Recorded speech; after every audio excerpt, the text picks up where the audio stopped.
नमस्कार दोस्तों, मेरा नाम है अनुपम मिश्रा और आप सभी लोगों का द टाइम फ्रेम में एक बार फिर से बहुत बहुत स्वागत है। दोस्तों, थंबनेल के माध्यम से आपको ये पता चल ही गया होगा कि जो आज का हम लोग का टॉपिक है वो क्रॉस एंड क्लोज का पार्ट टू है। पार्ट टू मतलब कि इससे पहले वाले एजुकेशनल वीडियो में हम लोगों ने पार्ट वन डिस्कस किया था। मैं छोटा सा एक रिकैप बस दे दे रहा हूँ, थोड़ी सी आपकी याददाश्त ताज़ा हो जाएगी उससे। पार्ट वन में हम लोगों ने क्रॉस एंड क्लोज, जो कैंडल किसी ब्रेकआउट को जब क्रॉस करती है तो अमूमन क्या होता है, क्रॉस तो कर देती है लेकिन क्लोजिंग क्या करती है, जब वो किसी रेजिस्टेंस या सपोर्ट को क्रॉस कर रही होती है तो उस वापस उसके अंदर ही आके क्लोजिंग दे देती है। मतलब वो एक छलावा जैसा होता है, एक फेक ब्रेकआउट जैसा होता है। ठीक है, हमें ऐसा लगता है कि जैसे ये हमारा हिस्सा क्या है, एक रेजिस्टेंस का है। कैंडल क्या की है कि वो इसके ऊपर तो जाना चालू की, ठीक है, इसके ऊपर जाना चालू की, लेकिन उसका जो क्लोजिंग आता है वो क्लोजिंग किस तरीके से आता है, वो कुछ इस तरीके से मार्केट क्या, माफ़ कीजिएगा, कैंडल क्या करती है, वो क्लोज करती है। मतलब वो ऊपर की तरफ क्लोज ना करके रेजिस्टेंस लेवल के नीचे आके क्लोज कर देती है। तो इसके बारे में हम लोग ने पढ़ा था पार्ट वन में। ठीक है, ये पार्ट वन में। आज जो हम लोग डिस्कस कर रहे हैं वो है हमारा पार्ट टू। यानी कि एक ऐसा भी वक्त आता है या ऐसा भी टाइम आता है चार्ट के ऊपर, जैसे कि ये हिस्सा रेजिस्टेंस के तौर पे है, मैंने इसे यहाँ पे मार्क कर दिया, आर लिख दिया है रेजिस्टेंस के तौर पे।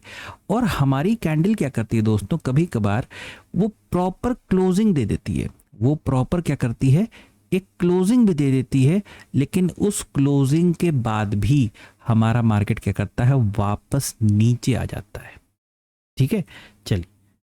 तो पार्ट वन में बस ये डिसाइड हुआ था कि ऊपर क्रॉस करती लेकिन क्लोजिंग नीचे आके देती है।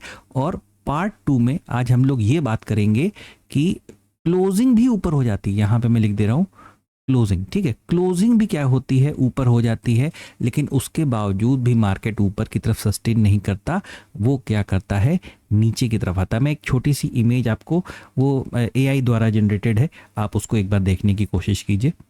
ये देखिए, आप इसे थोड़ा सा देखिए और समझने की कोशिश कीजिए।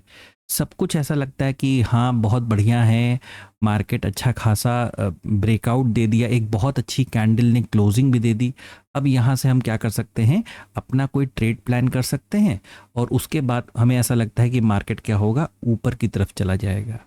लेकिन मार्केट क्या करता है, इस तरीके का एक फॉल हमें देखने को मिलता है। और अगर मैं अब ये पता नहीं इत्तेफाक है या क्या है कि ये जो सेटअप क्रिएट हुआ है ये अभी 1 या 2 या 3 दिन पहले, क्योंकि मेरे ही एक स्टूडेंट ने मुझे व्हाट्सएप किया था कि ये एक सेटअप यहाँ पे क्रिएट हो रहा है। पुट साइड का उनका ट्रेड था, मतलब नीचे की तरफ का उनका ट्रेड था, लेकिन ब्रेकआउट बिल्कुल कुछ ऐसा ही हुआ था या इससे मिलता जुलता था। अगर मुझे मिल जाएगा तो अभी मैं आपको थोड़ी देर में वो ज़रूर दिखाऊंगा। आइए दोस्तों आगे बढ़ते हैं और देखते हैं। ये देखिए, एक व्हाट्सएप इमेज है जो हम लोगों के सामने स्क्रीन पे इस समय नज़र आ रही है और ये हम लोग के स्टूडेंट ने भेजी है। ये इमेज है 23 तारीख की, 23 अप्रैल की। ठीक है, और साथ ही साथ इसका जो वक्त है वो 1:40 है, मतलब मार्केट के दौरान का 1:40 PM। मैंने यहाँ पे इनका सिर्फ नाम और आइकन हाइड करके रखा हुआ है, क्योंकि मैंने दरअसल मैं काफ़ी लेट नाइट इस वीडियो को बना रहा हूँ और जिसकी वजह से मैंने उनसे परमिशन ले ली है, इस वजह से मैं उनका नाम यहाँ पे हाइड करके रखा हुआ है। और हम लोग अब चलते हैं सीधे स्क्रीन पे और वहाँ पे देखते हैं कि यही चीज़ हमें स्क्रीन पे किस तरीके की नज़र आती है। ठीक है दोस्तों, हम लोग अपनी स्क्रीन पे हैं और सेम वही चीज़ हमें भी नज़र आ रही है कि अगर इस पूरे एरिया को, है ना, ये मैं रेफरेंस के लिए एक बार याद दिला दूँ कि ये 23 अप्रैल का है, मतलब ट्रेड है। ठीक है, ये देखिए, ये पूरा हिस्सा किस तरीके से काम कर रहा है, एक रेजिस्टेंस के रूप में काम करते हुए नज़र आ रहा है। यहाँ से एक ब्रेकआउट आता है, ठीक है, और वो ब्रेकआउट यहाँ पे सस्टेन नहीं कर पाता, उसके बाद पूरी मार्केट क्या होती है, वो नीचे की तरफ आ जाती है। तो अब देखिए, अगर जो हम लोगों ने पार्ट वन में पढ़ा था वो क्या था कि भाई यहाँ पे ब्रेकआउट होता है लेकिन क्लोजिंग नहीं आती, कैंडल क्या करता है, इस रेजिस्टेंस जोन के या रेजिस्टेंस लाइन के नीचे लाके हमें क्लोज करता है। लेकिन यहाँ पे तो प्रॉपर क्लोजिंग, मतलब ये तो फिलहाल 5 मिनट का टाइम फ्रेम है, अगर आप इसी को 15 मिनट के टाइम फ्रेम में भी कन्वर्ट कर दोगे तो आपको और कैंडल्स कम भी नज़र आएंगे और आपको लगेगा कि हाँ यहाँ पे तो मार्केट पूरी तरीके से क्या हुआ था, क्लोज किया था। मैं 1 मिनट रुकिए ज़रा, ये देखिए सेम उसी चीज़ को अब आप 15 मिनट के चार्ट पे देखिए, ये एक ब्रेकआउट हो रहा है, ये कैंडल ने ब्रेकआउट दिया, बाकायदा प्रॉपर यहाँ पे क्लोजिंग दी। कैंडल का साइज़ भी बहुत अच्छा है, ऐसा नहीं कि कैंडल का साइज़ कम है, ठीक है, कैंडल का साइज़ भी बहुत अच्छा है, लेकिन उसके बाद भी मार्केट क्या हुआ, सस्टेन नहीं कर पाया, वो नीचे की तरफ आके उसने मतलब मार्केट को ही नीचे की तरफ ले आया पूरा पूरा, ठीक है। एक एग्जांपल मैं और दिखा रहा हूँ, रेफरेंस के लिए आपको डेट बता दे रहा हूँ, वो है 15 अप्रैल का। दरअसल हम लोग बहुत पीछे की तरफ नहीं जाते, जो लेटेस्ट एग्जांपल हैं सीधे सीधे उन्हीं को उठा लेते हैं और उन्हीं के ऊपर डिस्कशन करते हैं। कहने का मतलब ये है कि जैसे ये हिस्सा देखिए, यहाँ पे मार्केट एक रेंज के फॉर्मेशन में था, ठीक है, लेकिन अगले दिन जैसे ही मार्केट अपने किसी सपोर्ट लेवल को देखिए यहाँ पे क्या कर रहा है, वो क्रॉस कर रहा है और इस पर्टिकुलर पॉइंट पे क्या हो रहा है, आपको एक रेड कलर का कैंडल प्रॉपर तरीके से क्लोजिंग दे रहा है, प्रॉपर तरीके से यहाँ पे क्लोजिंग दे रहा है। लेकिन उसके बाद क्या हो रहा है, मार्केट यहाँ से रिवर्स करके क्या कर जा रही है, ऊपर चली जा रही है, ठीक है। देखिए यहाँ पे मैं इस डिस्कशन में नहीं हूँ कि बहुत सारे लोगों को क्या होगा, दिखेगा कि हाँ ये एक जोन है, ये एक गैप की तरीके से काम कर रहा है, ये पूरा हिस्सा एक सपोर्ट का है, इस वजह से मार्केट गिरा और ऊपर की तरफ चला गया, वो तो ठीक है। लेकिन हर ट्रेडर या जो नए ट्रेडर हैं जो सीख रहे हैं, जिनके लिए मैं वीडियो बनाता हूँ, हर व्यक्ति इतना समझदार नहीं है। तो कहीं ना कहीं इस चीज़ को समझना पड़ेगा कि सबसे पहली चीज़ जो इम्पोर्टेंट है, जिसके लिए चैप्टर ऑलरेडी बना के रखा हुआ है, वो है सपोर्ट और रेजिस्टेंस, ठीक है ये। और इससे भी इम्पोर्टेंट चीज़ जो है वो क्या है, वो है आपके मार्केट का डायरेक्शन, ठीक है, ये वाला पार्ट। तो मार्केट का डायरेक्शन जिस तरफ का होगा, है ना, जैसे मान लीजिए कि मार्केट का डायरेक्शन ऊपर की तरफ का है और नीचे की तरफ अगर आपको एक फेक ब्रेकआउट मिल भी रहा है, तो ये एक फेक ब्रेकआउट की तरीके से डील करेगा। उसमें क्या होगा कि मार्केट नीचे तो ज़रूर आ जाएगा, लेकिन उसके बाद ये ऊपर की तरफ शिफ्ट हो जाएगा। तो करना क्या है, ये रेफरेंस के लिए बता दूं कि ये 1 घंटे का चार्ट है, ठीक है। करना क्या, करना ये है कि आपको सबसे पहले डायरेक्शन को आइडेंटिफाई करना सीखना है। और जब आप डायरेक्शन को आइडेंटिफाई कर लेते हो, अगर आप जानते हो कि हाँ डायरेक्शन किस तरीके, तो आपको ऐसे ट्रेड्स को क्या करना है, छोड़ना है, ऐसे ट्रेड्स को ट्रेड नहीं करना है, ठीक है। क्योंकि बहुत सारे ट्रेडर्स की एक बड़ी आदत सी होती है कि वो हमेशा ब्रेकआउट पे और इसी जगह पे एक कॉन्सेप्ट काम करता है, जो हम लोगों का कॉन्सेप्ट है वो BRC वाला। ये क्या करेगा, ये कहीं ना कहीं आपको बचाने की कोशिश करेगा, ठीक है। क्योंकि आप इस चीज़ को समझने की कोशिश कीजिएगा, मार्केट इतना चालाक होता है कि कभी कभार वो आपको दोनों तरफ से ट्रैप करता है। मतलब कि अगर जैसे मैं, ये जो डेट है ये 15 तारीख है, ठीक है, मैं 15 तारीख की मार्केट का एक रेजिस्टेंस पार्ट बना दूं और एक मैं सपोर्ट वाला पार्ट बना दूं, ठीक है। 16 तारीख को क्या हो रहा है, आप इसे देखिए कि मार्केट एक बहुत ऊपर की तरफ का एक हमें गैप अप दे रहा है, ठीक है। लेकिन उसके बाद क्या हो रहा है कि मार्केट नीचे की तरफ आ जा रहा है, ठीक है। यहाँ पे मार्केट का जो भी डायरेक्शन है, लेकिन माना तो ये एक ब्रेकआउट जाएगा ना। तो अगर एक बार ब्रेकआउट हुआ है तो उसके बाद क्या होना चाहिए, पहले एक रीटेस्ट होना चाहिए, वरना आपका risk reward ratio, risk management, ये सारी चीज़ें भी खराब हो जाएंगी। तो ये फोकस होना, ये मतलब सिर्फ इस गफलत में मत रहा करिए कि एक ब्रेकआउट हो जाएगा, मुझसे ट्रेड छूट जाएगा, जिसको हम लोग बोलते हैं फोमो, है ना, यूट्यूब पे बहुत फेमस है ये फोमो। आप यकीन मानिए, अगर आपको ठीक से काम करने आता है और आपको लगता है कि मुझसे ये चीज़ छूटेगी, तो समझ लीजिए सबसे छूटेगी। जितने भी अच्छे ट्रेडर हैं, जितने भी प्रोफेशनल ट्रेडर हैं, सबसे छूटेगी। तो इस चीज़ से कभी मत डरा करिए कि मुझसे कोई ट्रेड छूट जाएगा, छोड़ दीजिए, कोई प्रॉब्लम नहीं है। आप बचपन से ट्रेडिंग नहीं कर रहे थे, ठीक है ना।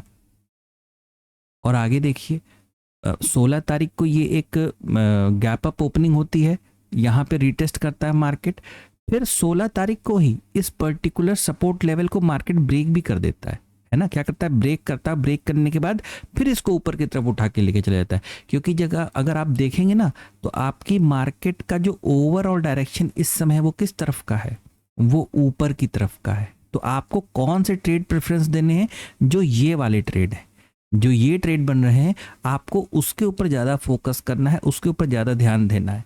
और अब आप कहेंगे कि नहीं, जब ऊपर की तरफ का ही ट्रेड था तो फिर ये वाला क्यों फेल हो गया, मार्केट तो ऊपर ही जा रहा है ना। तो उसके पीछे मैं एक आपको लॉजिक बता दूं। लॉजिक देखिए, लॉजिक तो एक अलग चीज़ हो जाएगी, एक स्टेटमेंट आप नोट कर लीजिए, ठीक है। और स्टेटमेंट ये है, मैंने कुछ दिन पहले भी एक वीडियो में बताया था, फिर से रिपीट कर दे रहा हूँ कि अगर आपकी मार्केट का डायरेक्शन ऊपर की तरफ का है तो ऐसे केस में गैप अप ओपनिंग, ठीक है, गैप अप ओपनिंग ठीक नहीं मानी जाती, मतलब बहुत अच्छी नहीं मानी जाती। ठीक है, ऐसे केस में, या आप इसको यूं समझिए, दूसरी भाषा में समझ लीजिए कि अगर आपकी मार्केट का डायरेक्शन ऊपर की तरफ का है तो ऐसे केस में मार्केट में एक फ्लैट ओपनिंग, ठीक है, या किसी प्रकार की गैप डाउन ओपनिंग, ये अच्छी मानी जाती है। इस तरीके से आप समझ लीजिए। अभी मैंने 2 या 3 दिन पहले भी ये बात बोली थी, लेकिन उस समय मार्केट का डायरेक्शन क्या है, ट्रेंड हमारा नीचे की तरफ का है। ठीक है, तो अगर कोई ऐसा एग्जाम्पल मिलेगा नीचे का तो मैं वहाँ पे आपको दोबारा बता दूंगा। फिलहाल अभी आप इस चीज़ को क्या करें, अपनी भाषा में, अपनी लैंग्वेज में इसे, हिंदी, इंग्लिश, उर्दू, जिस भी आपको चाहिए आप यहाँ इसे नोट कर लीजिए। दोस्तों आगे बढ़ते हैं और सीधे चलते हैं अपने अगले चार्ट पे, जो कि रिलायंस इंडस्ट्रीज़ का चार्ट है। और रेफरेंस के तौर पे बता दूं कि ये 1 घंटे का टाइम फ्रेम है। ठीक है, देखिए यहाँ पे भी एक आपको बहुत अच्छा एग्जाम्पल नज़र आ रहा है। ये पूरा हिस्सा एक रेजिस्टेंस के तौर पे काम कर रहा है, मतलब ये होता क्या है, मार्केट इसको ब्रेक करता है। ठीक है, और ब्रेक, मैं इसको क्या करूं, थोड़ा सा आगे बढ़ा देता हूं ताकि आपको थोड़ा सा ब्रेकआउट क्लियरली नजर आए। ठीक है, मार्केट क्या करता है, इसको आगे, मतलब इसको ब्रेकआउट करता है और उसके बाद पूरी मार्केट क्या होती है, नीचे की तरफ गिर जाती है। लेकिन ऐसे केस में क्या होता है ना, बहुत सारे लोग इस पर्टिकुलर ब्रेकआउट को देख के यहाँ पे अपने लॉन्ग साइड का कोई ट्रेड क्या करते हैं, प्लान कर लेते हैं।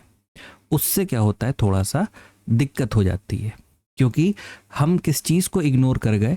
सबसे पहली चीज़ तो ये एक ब्रेकआउट था। ब्रेकआउट के बाद हमें पता है, मतलब कि ऐसा नहीं है कि वो 100% हर बार स्क्रीन पे होगा, ऐसा ज़रूरी नहीं है। लेकिन अगर हमने अपने लिए कोई रूल बना रखा है, मैं हमेशा कहता हूँ कि यकीन मानिए आप कि मार्केट का कोई रूल होता ही नहीं है। हम जो कोई भी रूल बनाते हैं वो स्वयं अपने लिए, एक इंडिविजुअल अपने लिए कोई रूल बनाता है कि हम, ये हमारा कॉन्सेप्ट है, ये हमारी थ्योरी है, ये हमारा ट्रेडिंग स्टाइल है, हम इस तरीके से काम करते हैं। आपने मेरे ख्याल से मेरे मुंह से तकरीबन हर वीडियो में या हर दूसरे तीसरे वीडियो में ज़रूर सुना होगा कि मार्केट ने क्या किया है, एक रेजिस्टेंस को क्रॉस किया है तो कहीं ना कहीं वो एक रीटेस्ट करने वो ज़रूर आएगा, है ना। अभी जैसे ये शब्द निकल गया ना मुंह से, ज़रूर आएगा। ठीक है, इसको इग्नोर करिए, मतलब कि ज़रूर, 100% कन्फर्म, पक्का, ऐसा ही होगा, ये सारे शब्द ट्रेडिंग की डिक्शनरी में नहीं होते हैं। ठीक है ना, ये मैं आपसे बात कर रहा हूं तो बात में ये शब्द मुंह से निकल जाता है। ठीक है, लेकिन ऐसे शब्दों को या ऐसे डिसिप्लिन को, क्योंकि आप जो बोलते हैं ना, मैं कमेंट सेक्शन में भी देखता हूं, बहुत सारे लोग बोलते हैं कि देखना ये होगा। उनको पता है मैं रिप्लाई क्या करता हूं, ये जो ओ लिख के कई बार के लिख देते ना, ओके, तो बस मैं उनको इतना रिप्लाई करके बस छोड़ देता हूं, क्योंकि मैं ना कमेंट सेक्शन में उनको समझा पाऊंगा और ना वो मेरी बात को समझ पाएंगे।